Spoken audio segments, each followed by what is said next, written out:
अब जो next question है ये एक प्रैक्टिस के लिए लिया हुआ क्वेश्चन है। अभी अभी आपको जो सिखाया मैकेनिज्म बेस्ड क्वेश्चन, उसको अपन एक अच्छा से तैयार कर लेते हैं उसको। तो अभी हमारे पास में जो मेन रिएक्शन है वो कौन सी है? CO gas plus Cl2 gas gives COCl2 gas. ये हमारी मेन रिएक्शन है और इसकी मैकेनिज्म हमें समझा रखी है। Cl2 + 2CO ये फास्ट स्टेप है और ये जो आपका नेक्स्ट दिया हुआ है ये स्लो स्टेप है।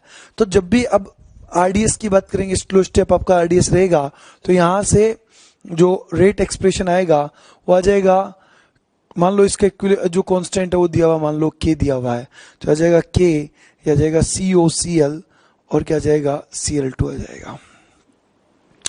ठीक है ना? तो जो ये COCl मुझे दिख रहा है ये क्या हो जाएगा? इंटरमीडिएट हो जाएगा।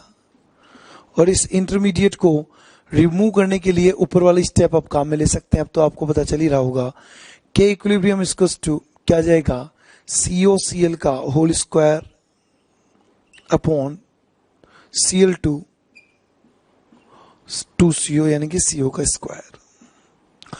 अब यहां से COCl जो है इसकी वैल्यू आ जाएगी हमारे पास में K इक्विलिब्रियम का अंडर रूट Cl2 का under root and CO square था, इसका अंडर रूट करूंगा तो CO बच जाएगा। तो ओवरऑल जो COCl का एक्सप्रेशन आया वो क्या गया? स्क्वायर था तो K इक्विलिब्रियम की पावर 1/2 आ जाएगा, Cl2 की पावर 1 थी तो ये 1/2 आ जाएगा, CO की पावर 2 थी तो अंडर रूट करने पर CO इंडिविजुअल रह जाएगा। तो यहां से फाइनली ये मेरे पास में इक्वेशन नंबर 1 थी और ये इक्वेशन नंबर 2 है।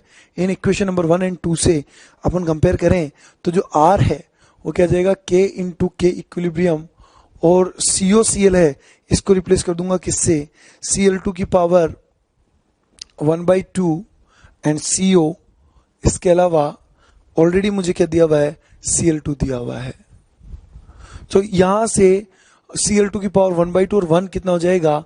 3/2। और ये एक नया इक्विलिब्रियम कांस्टेंट, एक नया कांस्टेंट बना लेते हैं, R equals to K dash CO Cl2 की पावर कितना आ जाएगा? 3/2।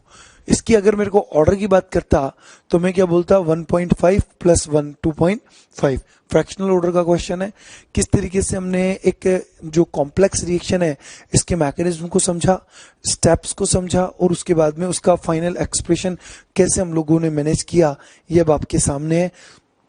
सेम वेराइटी के 2 क्वेश्चन अब आपको एक्सप्लेन कर दिए हैं। मेरे हिसाब से अच्छी प्रैक्टिस हो गई होगी। अब कोई क्वेश्चन आपको प्रैक्टिस के लिए मिलता है तो उसे आप डील कीजिएगा। अब जो नेक्स्ट क्वेश्चन है ये सिर्फ आपकी प्रैक्टिस के लिए सेलेक्ट किया है ताकि एक बार आप फटाफट से मेरे साथ में प्रैक्टिस कर लीजिए। तो 2A गिव्स B एक केमिकल रिएक्शन है और इसमें A एक रिएक्टेंट और B प्रोडक्ट है, और आपसे क्या पूछा हुआ है कि जो A है इसकी डिसअपीयरेंस की रेट क्या होगी। एक बार आप इसी क्वेश्चन को मेरे साथ में प्रैक्टिस कर लेंगे तो थोड़ा सा जो पर्टिकुलर सेक्शन पर कॉन्फिडेंस है वो बहुत अच्छा बन जाएगा।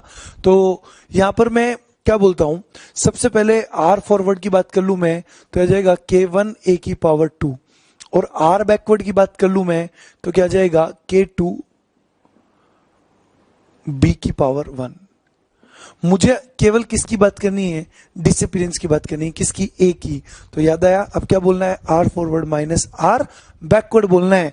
तो यहां से जो R आ जाएगा ओवरऑल वो आ जाएगा R forward minus R backward. अब अपन रेट लो एक्सप्रेशन में डिफरेंशियल इक्वेशन लिखेंगे तो लिखेंगे R इक्वल्स टू क्या होगा? -1/2 dA/dt।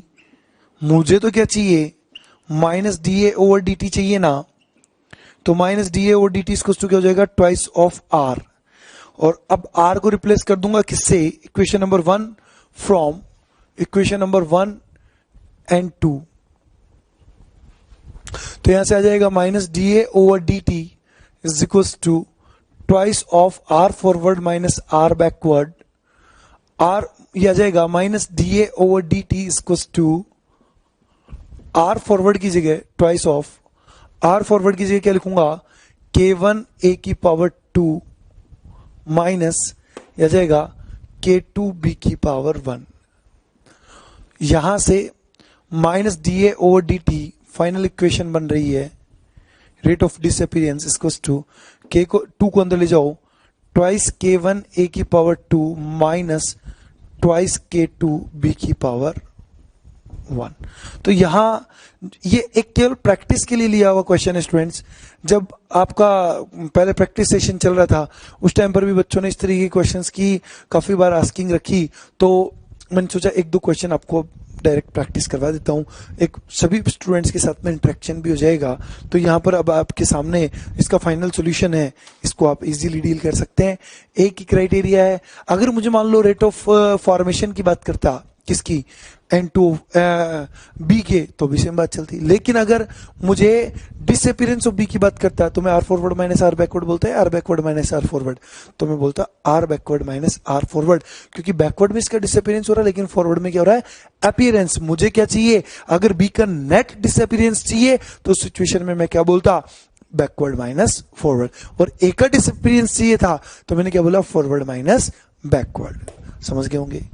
अब जो नेक्स्ट क्वेश्चन है इसमें थोड़ा रेसिप्रोकल क्वेश्चन लिया है ये वाला। अभी तक आपने क्या किया, हर बार इक्वेशन देखते थे और इक्वेशन से आप लोग डिफरेंशियल इक्वेशन के बारे में बात करते थे। इस बार क्या हुआ, आपको डिफरेंशियल इक्वेशन दी हुई है और उससे आपको बैलेंस रिएक्शन लिखना है। तो चलो देखते हैं किस तरीके से बात करते हैं। यहां पर बात आ रही है minus D A over D T equal to क्या हो जाएगा, 3/2 dB ओवर डी टी।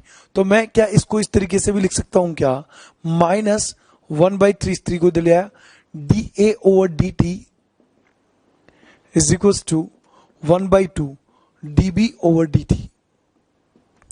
अब अगर आपको याद हो तो मैंने कहा था कि जो बैलेंस रिएक्शन में स्टोइशियोमेट्रिक कोफिशिएंट होते हैं उन्हें इस तरीके से लिखा जाता है डिनोमिनेटर में 1/3 1/2। तो जो 3 कोफिशिएंट है वो किसका है, A का है, और 2 कोफिशिएंट है वो B का है। तो यहाँ पर जो हमारे पास में, और माइनस और ये प्लस, एक चीज और ध्यान दें, यहाँ पर जो बहुत सारी बातें साथ साथ में काम आ रही है ना, तो जो माइनस है इसका मतलब A क्या है, रिएक्टेंट है, इसके आगे साइन माइनस नहीं, मतलब डेफिनेटली क्या रहा होगा, ऑब्वियस है प्लस रहा होगा। तो A क्या बनेगा, रिएक्टेंट, और B क्या बनेगा, प्रोडक्ट बनेगा। A का कोफिशिएंट कितना 3 है और B का कोफिशिएंट कितना है, 2 है। छोटा क्वेश्चन है लेकिन बातें बहुत सारी इंक्लूड कर रहा है। तो यहाँ पर क्या हो जाएगा, 3A gives 2B।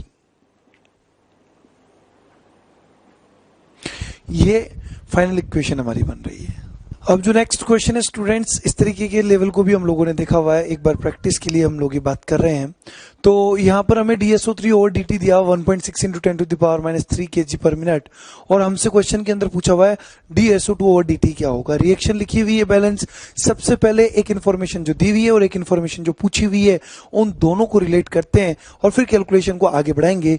तो यहां से मैं बोलूंगा कि 1/2 DSO2 ओवर dt जो होगा, it will be 1/2 DSO3 over dt। तो 2 से तो 2 क्या हो जाएगा, कैंसल। यहां से DSO2 ओवर dt जो है, it will becomes equals to DSO3 over dt। DSO3 over dt question में हमें अवेलेबल है कितना, 1.6 × 10⁻³ लेकिन क्या है, केजी में चल रहा है। यहां पर केजी में कैलकुलेट नहीं कर सकते, सिखाया था ना आपको। पहले क्या करोगे, मोल बनाओगे, SO3 का मोलिकुलर वेट बनाते हैं। तो यहां से सल्फर का हो जाएगा 32 और ये हो जाएगा कितना 48, तो हो जाएगा 80। ये हो गया। ये अपने पास में आ रहा है मोल पर मिनट। ये मोल पर मिनट में वैल्यू आ गई मेरे पास में। लेकिन DSO2 और dt जो पूछा हुआ है वो क्या में पूछा हुआ है, किलोग्राम पर मिनट में पूछा हुआ है। कोई बात नहीं है, मोल को वापस कन्वर्ट कर लेंगे ग्राम में और ग्राम से किलोग्राम में। तो यहां से हम लोग देखेंगे 1.6 × 10⁻³ इसको मोल बनाना था तो पहले केजी को कन्वर्ट करना पड़ेगा किसके अंदर, ग्राम के अंदर। यहां से आ जाएगा 1.6 × 10⁻³ × 10⁻³ अब ठीक है, क्योंकि ये जो ये किलोग्राम था इसको ग्राम में कन्वर्ट कर लिया तो आ जाएगा 1.6 अपॉन, ये आ जाएगा 80।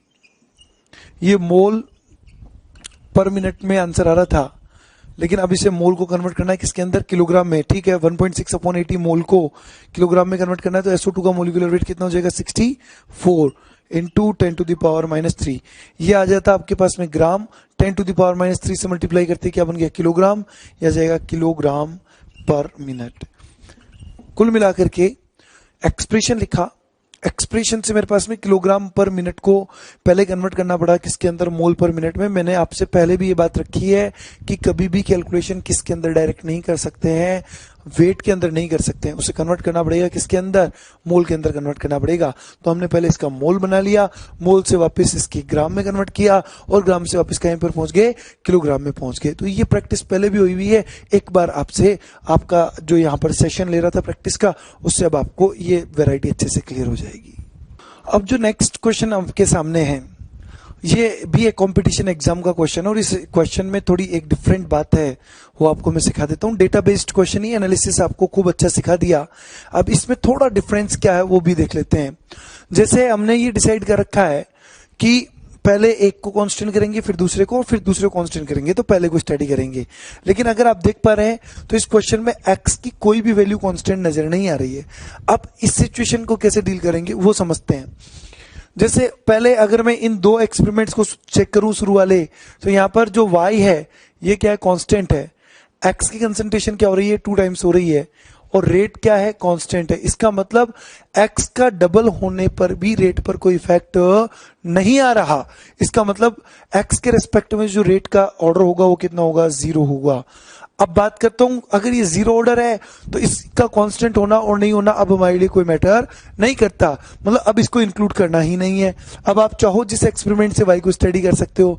मान लो मैंने सेकंड और थर्ड एक्सपेरिमेंट को स्टडी किया, तो सेकंड और थर्ड एक्सपेरिमेंट में जो y है इसका कंसंट्रेशन कितना हो रहा है, डबल, और यहां पर जो रेट है वो कितने टाइम्स हो रही है, 4 टाइम्स हो रही है। इसका मतलब जो r है वो y के कंपैरिजन में, y के रिस्पेक्ट में अगर मैं बात करूं तो इसकी जो ये वैल्यू आ रही है 4 टाइम्स आ रही है। कब, जब इसको कितना कर दिया, 2 टाइम्स कर दिया, और इसकी पावर क्या ले ली, n। तो यहां से कंपेयर करने पर n का वैल्यू कितना आ जाएगा, 2। तो ओवरऑल एक्सप्रेशन में r जो है उसे क्या लिखेंगे, के x की पावर 0 और y की पावर क्या आ जाएगी, 2। क्वेश्चन को सेलेक्ट करने का रीजन क्या था कि आपको जो डेटा एनालिसिस था उसमें अभी तक हम लोग क्या कर रहे थे कि पर्टिकुलर एक रिएक्टेंट की कंसंट्रेशन को पहले कांस्टेंट करके दूसरे को, फिर दूसरे कांस्टेंट करके पहले को स्टडी कर लेते थे।